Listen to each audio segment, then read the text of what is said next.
दोस्तों, आज भगवान महात्मा बुद्ध का जो उपदेश जो है, बुरे समय में हार नहीं माननी चाहिए। और दोस्तों, फिर हम जानेंगे हमारे इस धरती का वो 5 अन्न कौन से हैं, वो अनाज कौन से हैं जिसे खाकर हम निरोग रह सकते हैं। उसके बारे में हम पूरा डिटेल से जानेंगे। उसमें क्या क्या पाया जाता है, उसकी क्या क्या फायदे हैं और इसका कैसे आप उपयोग करके अपने आप को स्वस्थ और निरोग रख सकते हैं, बड़ी से बड़ी बीमारियों से शरीर को बचा सकते हैं। तो दोस्तों, इससे पहले हम भगवान बुद्ध के उपदेश को सुनते हैं। भगवान महात्मा बुद्ध के वचनों में हमेशा से मनुष्य को अपने जीवन के दुखों को और विपरीत परिस्थितियों के साथ संघर्ष करने के लिए प्रेरित किया है। उन्होंने कहा है कि जीवन में सफलता और सुख का मार्ग अवश्य होता है, लेकिन इसमें समस्याओं और परेशानियों का सामना करना भी शामिल होता है। उनके अनुसार आदमी को बुरे समय में भी हार नहीं मानना चाहिए। यही एक विचार आपको ऊंचाइयों के मार्ग में ले जा सकता है। गौतम बुद्ध ने अपने उपदेशों में अपने अनुयायियों को एक सांत्वना दी है कि बुरे समय में सोचे कि यह अवसरों के पल है जो उन्हें अपने आप को साबित करने के लिए मौका देते हैं। वह कहते हैं कि जीवन की सच्चाई और आत्म प्रतिष्ठा की परीक्षण इन्हीं के बाद होता है, जब उन्हें सबसे अधिक आवश्यक होती है। इस विचार को समझने के लिए हमें भगवान महात्मा बुद्ध के जीवनों को देखना चाहिए। वे खुद एक बड़े राजकुमार थे, जिन्होंने राजमहल के सुख भरे जिंदगी को त्याग करके त्याग पत्र देकर आत्मज्ञान के लिए जंगली तपस्या में जाने का निर्णय लिया। वह संघर्षों और परेशानियों का सामना करते हुए तब जाके बुद्ध बने, तब जाके बुद्धत्व को प्राप्त किए। उन्होंने इस तरीके से सिखाया कि जीवन के अधिकांश कठिनाइयाँ और दंगियाँ हमारे अंदर ही बसते हैं और हमें इनका सामना करना होता है।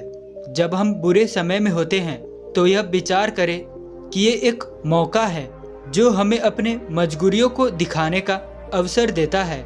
हमारी अस्थायी सुख दुख के स्थिति हमारे आत्मा को बदलने का एक माध्यम हो सकते हैं। इस विचार को समझने के लिए हमें भगवान महात्मा गौतम बुद्ध की कुछ प्रमुख बातें समझनी होगी। अब हम दोस्तों जानते हैं कि सबसे अच्छा क्या ऐसा अनाज है जिसे हम खाकर रोग मुक्त हो सके। तो दोस्तों, आज आपको कुछ 6 ऐसे अनाज के बारे में बताएंगे। आप इन्हें रोज अपने दिनचर्या में इसे शामिल कर लेते हो तो आपको कभी बीमारी नहीं होगी, कोई भी बीमारी नहीं होगी। स्वास्थ्य संबंधी सभी समस्या समाधान होगा। आप इसे फॉलो जरूर करें। जैसे कि दोस्तों, आप सब तो जानते ही हैं, गेहूं और चावल और 1-2 तरह की दालों पर, यही अनाज पर हमारा पूरा जीवन निर्भर है। हम लोग बस इतना ही जानते हैं, गेहूं, चावल और 1-2 प्रकार के दाल। डेली एक ही चीज़ें खाते हैं, डेली एक ही चीज़ें खाएंगे तो एक ही चीज़ें में जो पोषक तत्व है, वही जो एक तत्व पाए जाते हैं, वही हमारे शरीर को मिल पाते हैं। और हमारे शरीर को किसकी ज़रूरत होती है? हमारे शरीर को तरह तरह के nutrition, vitamin, fibre, mineral, iron की ज़रूरत होती है। और जो आज हम आटा खा रहे हैं, आटा नहीं खा रहे हैं, मैदा खा रहे हैं। दोस्तों, आटा मशीन का, हम कंपनी का खा रहे हैं। हम आटा खुद से पिसा के नहीं खा रहे हैं। ये कंपनियों का आटा आप रोटी बनाइए, देखिए एकदम सफ़ेद मैदे की तरह होता है।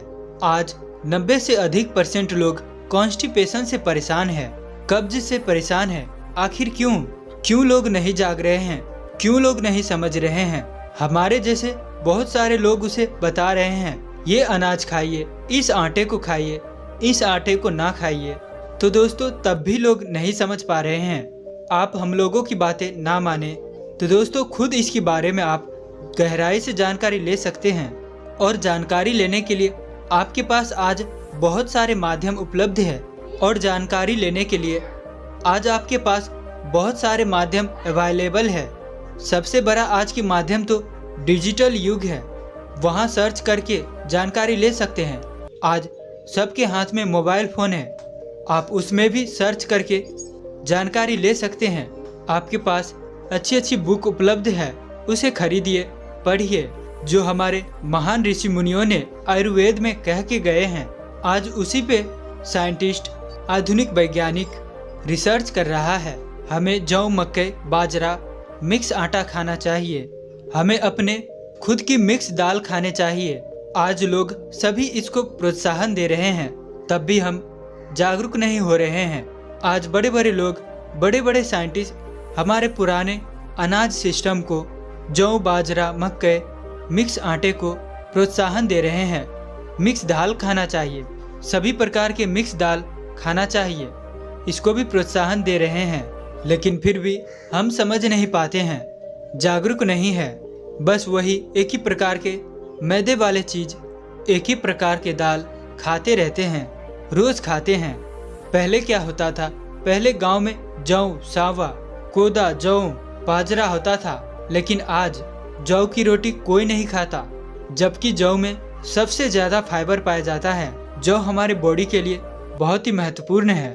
तो चलिए दोस्तों, हम वो 6 अनाज के बारे में आपको बताते हैं जो धरती का सबसे अच्छा अनाज है, और ये अद्भुत और चमत्कारी अनाज है।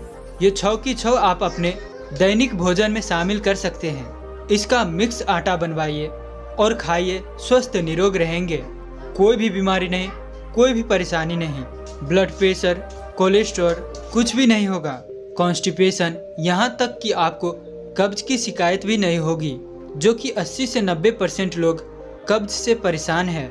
और जिसको जब कब्ज होने लगती है, गैस एसिडिटी होने लगती है, धीरे धीरे उनको बवासीर होने लगता है और तरह तरह के ना जाने बीमारियां शरीर में होने लगता है। तो पहले स्थान पर है दोस्तों, वो अनाज है जौ। हम जानते हैं पहले जौ क्या होता है और इसकी तासीर क्या होती है। जौ की तासीर दोस्तों ठंडी होती है। इसमें क्या क्या पाया जाता है वो जान लेते हैं और इसके फायदे जानते हैं। जौ में दोस्तों vitamin B complex, iron, calcium, magnesium, manganese, selenium, zinc, copper, protein, amino acid, dietary fibres और कई तरह के तत्व पाए जाते हैं। एंटीऑक्सीडेंट प्रचुर मात्रा में पाया जाता है। अब हम जानते हैं जौ की फायदे। ये किस में फायदा करता है? ये हृदय को स्वस्थ रखता है, इम्यूनि बूस्टर बढ़ाता है, पाचन शक्ति को बढ़ाने में पाचन शक्ति को बढ़ाता है, कब्ज कम करता है, सर्दी खांसी से बचाता है, हड्डियों और दांतों को मजबूत बनाता है, डायबिटीज में सहायक, गर्भावस्था में लाभकारी, यूटीआई यूरिनरी ट्रैक इन्फेक्शन में फायदेमंद, गर्मियों में सहायक और प्यास की तीव्रता को कम करता है, आर्थराइटिस में सहायक, पित्ताशय के पथरी से बचाता है, अस्थमा से बचाए, एनीमिया की जोखिमों को कम करता है, त्वचा के लिए उपयोगी है, बालों को पकने से बचाता है, बालों को पकने से रोकता है, बालों को काला करता है, कैंसर से बचाता है, लीवर को स्वस्थ रखता है। तो दोस्तों जान गए इतनी सारी फायदे हैं, इतने फायदे हैं जौ के, लेकिन हम लोग जौ नहीं खाते हैं। दूसरे स्थान पर है दोस्तों बाजरा। बाजरा की तासीर गर्म होती है। बाजरा में प्रचुर मात्रा में क्या पाया जाता है? फाइबर पाया जाता है, carotene, niacin, vitamin B3, iron, zinc, vitamin B9, magnesium, carbohydrate, phosphorus व अन्य छोटे मोटे तत्व पाए जाते हैं। अब इसकी जानते हैं क्या फायदे हैं। ये पाचन शक्ति को मजबूत बनाता है, वजन को कम करने में सहायक है, डायबिटीज के मरीज के लिए बहुत ही लाभदायक है, त्वचा के लिए फायदेमंद है, इम्यूनिटी सिस्टम को मजबूत बनाता है, हृदय को स्वस्थ रखता है, अनिद्रा की समस्या दूर होती है, एलर्जी का खतरा कम होता है, हार्ट अटैक से बचाता है। तो अब ये हो गए बाजरा के फायदे और बाजरा में पाए जाने वाले तत्व। लेकिन हम लोग क्या करते हैं कि बाजरा वगैरह खाते ही नहीं है, सिर्फ और सिर्फ गेहूं की रोटी, वो भी इतना पतला पीसा हुआ, जो कि एकदम वो लीवर के लिए कैंसर का वो काम करता है, लीवर के लिए बहुत नुकसान। जितने पतला आप आटा खाएंगे उतना नुकसान करेगा। अब हम अगला तीसरे स्थान पर जानते हैं ज्वार के बारे में। ज्वार में पाए जाने वाले तत्व पहले जानते हैं। दोस्तों ज्वार की तासीर जो होती है ठंडी होती है। इसमें क्या पाया जाता है?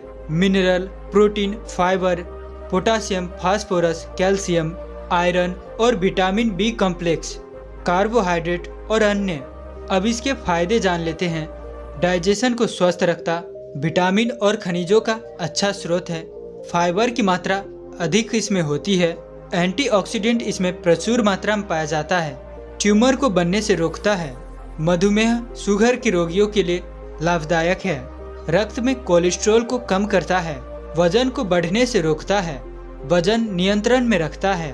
वजन को संतुलन रखता है। हड्डियों को मजबूत बनाता है। मूड को बेहतर बनाने में फायदेमंद है। मूड को अच्छा रखता है, जिससे सोते समय नींद अच्छी आती है। शरीर में ऊर्जा के स्तर को बढ़ाने में मदद करता है। अब हम जान चुके हैं इसमें इतने सारे फायदे, इतने सारे तत्व पाए जाते हैं। अब हम चौथा जानते हैं दोस्तों, रागी। रागी बहुत कम लोग उपयोग करते हैं, बहुत कम लोग सेवन करते हैं, जबकि ये बहुत उपयोगी है। इसे आप पूरी ठंडी भर खा लीजिए, आपको कमर दर्द, जोड़ों का दर्द कुछ भी नहीं होगा। इसमें प्रचुर मात्रा में कैल्शियम, विटामिन डी और कार्बोहाइड्रेट पाया जाता है, इसलिए हम सभी को रागी को जरूर खाना चाहिए ठंडी में। अब जान लेते हैं रागी में क्या क्या पाया जाता है। रागी में protein, calcium, fibre, carbohydrate, iron, vitamin B9 व अन्य। अब इसकी फायदे क्या है दोस्तों?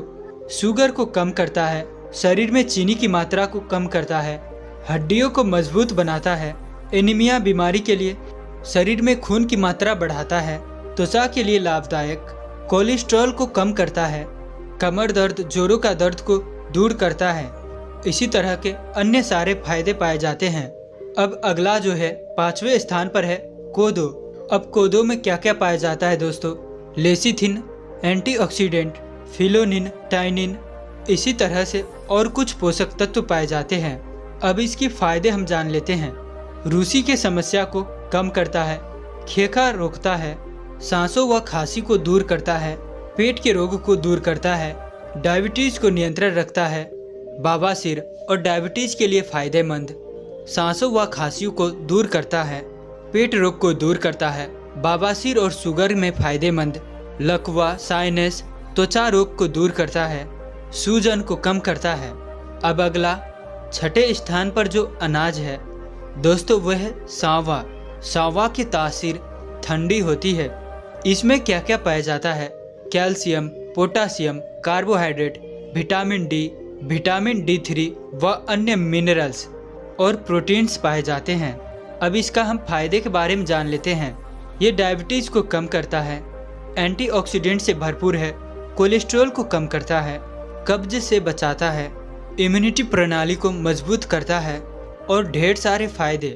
दोस्तों जो हम बता रहे हैं ये सारे बड़े बड़े फायदे हैं, इसके अन्य छोटे मोटे बहुत फायदे हैं। अगला जो 7वां जो है अनाज दोस्तों वो है चना। चना तो आप जानते ही हैं, चना को आप खाते भी होंगे, कोई भिगो के खाता है, कोई पका के खाता है। अब देखिए एक चने के फायदा आप ऐसे जान लीजिए कि घोड़े को चना दिया जाता है। एक घोड़े को दिन में 1 किलो चना दिया जाता है, आधा किलो चना दिया जाता है, बदले में पूरा दिन उससे मेहनत करवाया जाता है। अब इसकी शक्ति के बारे में तो सबको पता ही है। तो दोस्तों ये 7 ऐसे अनाज हैं। अब इसको सातों को आप मिक्स करके पिसवाइए। जब आप इसको मिक्स करके मल्टीग्रेन आटा पिसवाएंगे तो इसके सभी न्यूट्रिशन, इसमें अलग अलग विटामिन्स है, प्रोटीन्स है, मिनरल्स है और सबके अलग अलग फायदे भी है। तो दोस्तों आपको तरह तरह के प्रोटीन्स, विटामिन्स, फाइबर, मिनरल्स मिलेंगे तो आपका डाइजेशन स्ट्रांग होगा, लीवर मजबूत, लीवर अच्छे से काम करेगा। और इसी तरह से हमें मिक्स दालें वगैरह भी खाना चाहिए, मिक्स साग सब्जी खाना चाहिए और हमें दूध दही भी मिक्स खाने चाहिए। दूध दही के प्रकार भी खाने चाहिए, पनीर हो गया, मक्खन हो गया, सभी खाना चाहिए। तो जब इस नियम से, इस तरीके से आप अनाज का प्रयोग करते हैं तो आपको ना तो कब्ज होगी, ना तो गैस होगी, ना तो आपको एसिडिटी बनेगी, ना कॉन्स्टिपेशन की समस्या होगी। सिर्फ आप खाने में ये शामिल करें, खाने को परहेज करें और ये ध्यान रखें हमें खाना क्या है, पानी कब पीना है, सोना कैसे है, कितने बजे सोना है, जगना है। ये सारे नियम का पालन कीजिए और आटा हमेशा मोटा आटा खाइए, बहुत पतला मत पिसाइए। तो जब इस 6 अनाज को आप नियमित सेवन करते हैं जो हमने अभी बताए हैं, तो दोस्तों 100% गारंटी है भविष्य में आपको कभी भी कोई बीमारी नहीं होगी। मिक्स ग्रेन आटा खाइए, खूब खाइए, अपने फैमिली में सभी को खिलाइए। मैदा और सिर्फ गेहूं के आटा खाने से कुछ नहीं होता है, हम रोगी भी होते हैं। तो जो आपको इन नियमों का पालन करना है और इस 6 अनाज को नियमित रूप से सेवन करना है। इसे बच्चे, बूढ़े, जवान, स्त्री, पुरुष सभी सेवन करें, कोई नुकसान नहीं है, कोई साइड इफेक्ट नहीं है। आप लोग सदा स्वस्थ रहेंगे, उम्र लंबी होगी। तो ये अनाज सबसे बेस्ट अनाज है पूरी धरती की, पूरे विश्व का। तो ये 6 अनाज को अपने खाने में, अपने डाइट में शामिल कर लीजिए। आज से ही कोई बीमारियां नहीं होगी, स्वस्थ रहेंगे, आपकी आयु दीर्घायु होगी। तो दोस्तों, अगर वीडियो अच्छी लगी हो तो ये जानकारी औरों में भी शेयर करिए, सभी में साझा करिए, ताकि वो लोग भी इसका लाभ उठा सके, स्वस्थ लाभ उठा सके, सभी निरोग रहे। और दोस्तों, अंत तक वीडियो में बने रहने के लिए मैं किशन शर्मा आप सभी का दिल से बहुत बहुत धन्यवाद करता हूँ। तो चलिए मिलते हैं अगली किसी और नेक्स्ट वीडियो में। तब तक के लिए अपना ख्याल रखें। धन्यवाद।